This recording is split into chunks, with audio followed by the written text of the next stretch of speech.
అందరికీ నమస్తే అండి. మాచర్ల సిఐ వెంకటరమణ గారిని ఆ జిల్లా ఎస్పీ కృష్ణారావు గారు సస్పెండ్ చేశారు. సో దీనికి కారణం ఏమిటి అంటే, ఒక విస్తుపోయే, ఒక ఆశ్చర్యపోయే, పోలీసు శాఖలోనే నిర్ఘాంతపోయే ఘటన. సాధారణంగా నేరస్తులతో లేదా నేరారోపణలు ఎదుర్కొంటున్న నిందితులతో పోలీసులు అక్కడక్కడ చేతులు కలుపుతారు. కొన్ని సంఘటనల్లో, చిన్న చితక సంఘటనల్లో ఏదో చిన్నపాటిగా కక్కుర్తి పడుతుంటారు. అవినీతి సహజమే, లంచాలు తీసుకోవడం కామనే, నేరస్తులతో కలిసి భాగస్వాములు కావడం సహజమే. కానీ ఒక సంచలన ఘటనలో, కన్న కూతురిని తండ్రి చంపేసిన ఘటనలో పోలీసుల సహకారం, దట్టు ఈ సిఐ సహకారం ఉండడం పోలీసు శాఖని అండ్ రాష్ట్ర మొత్తం మీద ఒక సంచలనంగా మారిందన్నమాట. సో నిజానికి కన్న కూతురిని తండ్రి చంపేశాడనే వార్త తెలిసినప్పుడే రాష్ట్రంలో అందరూ కూడా విసిపోయారు. ఏంటి, ఎందుకు అని. సో మీకు తెలిసే ఉంటుంది, మాచర్ల పట్టణానికి చెందిన చంద్రశ్రీను అండ్ గంగావతి దంపతులకు చౌడేశ్వరి అనే ఒక కుమార్తె, ఒక కుమారుడు ఉన్నారు. ఈ చౌడేశ్వరి వయసు 22 సంవత్సరాలు. ఆమెను ఒక ప్రభుత్వ ఉపాధ్యాయుడికి ఇచ్చి పెళ్లి చేయాలని తల్లిదండ్రులు భావించారు. ఒక 2 రోజుల్లో నిశ్చితార్థం ఉందనగా ఈ అమ్మాయి పక్కింటికి తరచూ వస్తుంటారనమాట. ఇతను యాక్చువల్లీ వేరే ప్రాంతం, జమ్మలమడక గ్రామం.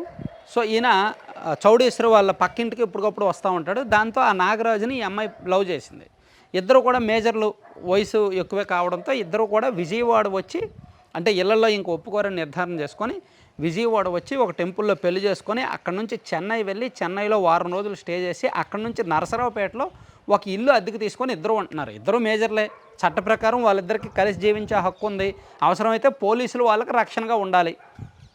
అయితే వాళ్ళు వెళ్ళిపోయిన తర్వాత రోజు ఈ చౌడేశ్వరి తండ్రి పోలీసులకు ఫిర్యాదు చేశారు. మాచర్ల పట్టణ పోలీసులకు ఫిర్యాదు చేశారు, ఇట్లా తన కుమార్తె మిస్ అయింది అని. పోలీసులు ఆ సెల్ ఫోన్ ఆధారంగా ట్రాక్ చేసి వాళ్ళు ఎక్కడ ఉన్నారనేది కనిపెట్టి ఆ కుమార్తెను పోలీస్ స్టేషన్కి తీసుకొచ్చారు.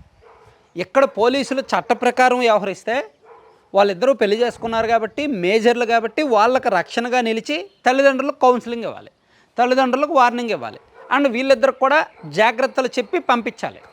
అలా చేయాలి. కానీ ఇక్కడ పోలీసులు ఎలా వ్యవహరించారు?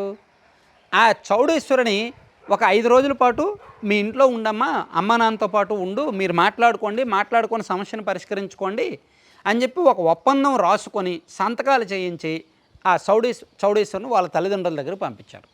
అలా పంపించడం మొదటి తప్పు. అంటే అక్కడ ముందే ఆ తండ్రి చంద్రశ్రేణి దగ్గర ఆ సిఐ డబ్బులు తీసుకొని ఆమెను వాళ్ళ ఇంటికి పంపించాడు అనేది ఒక ఆరోపణ. అలా పంపించకూడదు.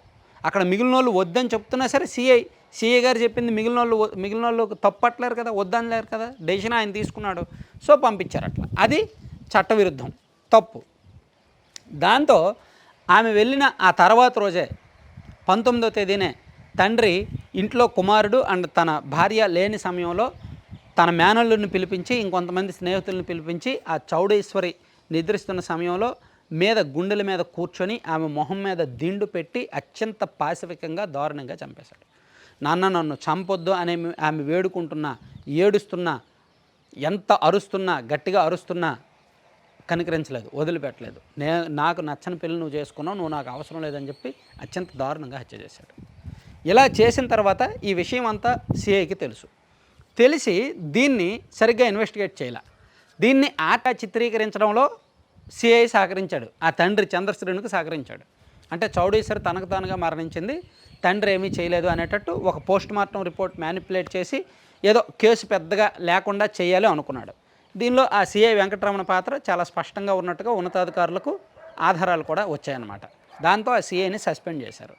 ఇక్కడ ఒకటో తప్పు ఏంటంటే, ఆ కుమార్తె, మేజర్ అయిన కుమార్తెను తన ఇష్టపూర్వకంగా పెళ్లి చేసుకున్న ఆ అమ్మాయిని పుట్టింటికి పంపించడం ఒకటో తప్పు. తల్లిదండ్రులకు ఇష్టం లేదు, తల్లిదండ్రుల నుంచి థ్రెట్ ఉంది అని తెలిసినా పుట్టింటికి పంపించడం ఒకటో తప్పు, ఆమెకు రక్షణగా లేకపోవడం. ఇక రెండో తప్పు, ఆమెను చంపేసిన తర్వాత చట్ట ప్రకారం వెళ్లకుండా ఆ చావుని ఆత్మహత్యగా చిత్రీకరించాలి అనుకోవడం, దానిలో నిందితులకు వీళ్ళు సహకరించడం, సిఐ సహకరించడం మరో తప్పు. అది ఒక అత్యంత దారుణమైన, ఎవ్వరూ కూడా అంగీకరించే, సమాజం ఏమాత్రం హర్షించిన హత్య. ఒక కుమార్తెను ఒక తండ్రి ఎలా చంపేస్తాడు? ఎవరు సమాజం అసలు హర్షిస్తుందా? ఆ సిఐకైనా కనీసం బుద్ధి ఉండాలిగా, తన వేసుకున్న కాకి డ్రెస్కైనా గౌరవం ఇవ్వాలి కదా. ఎంతైనా డబ్బులు ఇప్పుడు కాకపోతే వేరే కేసులో తీసుకోవచ్చు. దీనిలో ఇంత కక్కుర్తిపడి తీసుకోవాల్సిన అవసరం ఉందా? సో ఇంత నీచమానికి దిగజారాలా? ఇంత నీచమైన పనిలో భాగస్వామి అవ్వాలా? సో దాంతో ఈ విషయం ఉన్నతాధికారులకు వెళ్ళి వాళ్ళు విచారణ చేసి వాళ్ళకి బ్యాక్ ఎండ్లో ఆధారాలు రావడంతో ఇతని పాత్ర నిర్ధారణ జరగడంతో ఈరోజు సస్పెండ్ చేశారు. ఇటువంటి వాళ్ళని సస్పెండ్ కాదు, పూర్తిగా విధులకు దూరంగా డిస్మిస్ చేసేయాలి. మళ్ళీ కాకి డ్రెస్ ఒంటి మీద ఆ యూనిఫామ్ వేసుకొని ఇవ్వకూడదన్నమాట. ఎందుకంటే రేపు పొద్దున్న ఇంకోటో చేస్తే.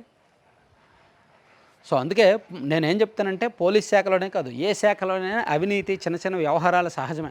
అది ఎవరు తప్పట్రు, అదంతా కూడా వ్యవస్థలో భాగం అయిపోయింది. కానీ ఇటువంటి పాశవిక ఘటనల్లో, ఇటువంటి అత్యంత అమానవీయ ఘటనల్లో పోలీసులు పాలు పంచుకోకూడదు, పోలీసులు భాగస్వాములుగా ఉండకూడదు.